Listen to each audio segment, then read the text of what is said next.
This has been an incredible experience. The people have been, this is the third time we've won, but this is the biggest win. They said, well, if you win by 12%, that's a big win. That's going to be very hard to do. Well, I think we've more than doubled that, I guess, tripled it maybe. I want to congratulate Ron and Nikki for having a good time together. We're all having a good time together. And I think they both actually did very well. I really do. I think they both did very well. We don't even know what the outcome of second place. New Hampshire is kind of a different campaign stop for these candidates after Iowa. It's a slightly different message. It's a more independent-minded state. It's a state where the voters are not as evangelical. They're not quite as religiously conservative. It's a state where some of the candidates don't mention issues like abortion restrictions as often. We've seen some of these candidates who have campaigned much harder in New Hampshire because they see that as more of an opportunity for their politics to succeed there. So Nikki Haley has campaigned particularly hard in New Hampshire, not as much as she had in Iowa.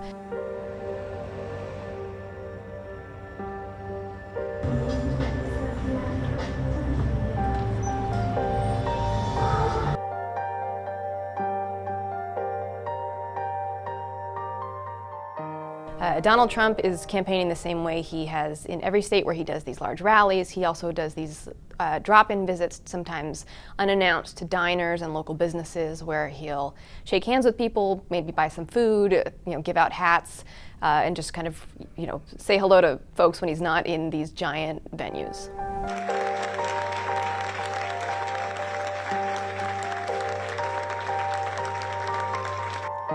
We are $31 trillion in debt, almost 32.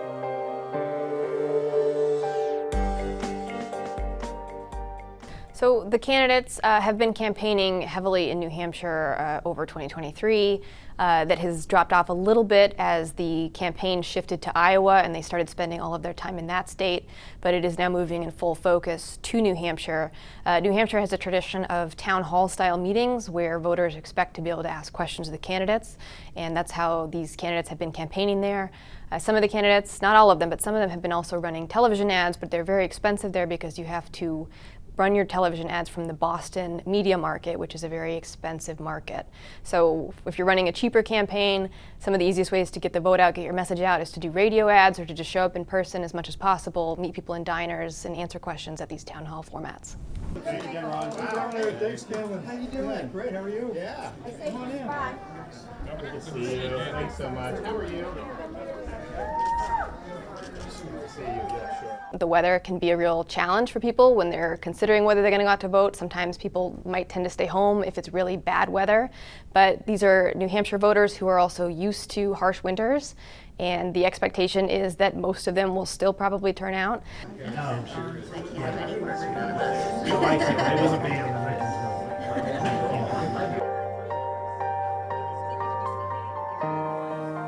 Needs to always have moral clarity. You have to know the difference between right and wrong.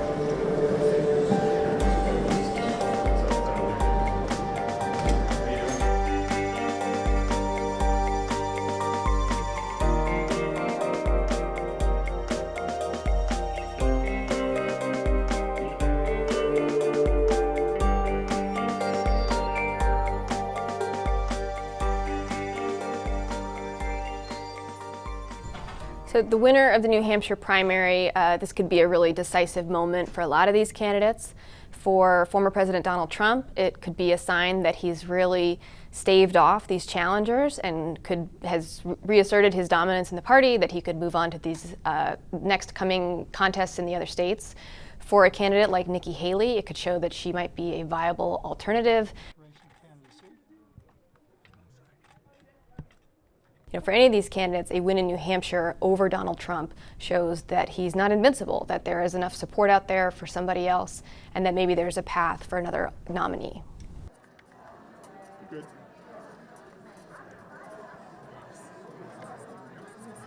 There you go.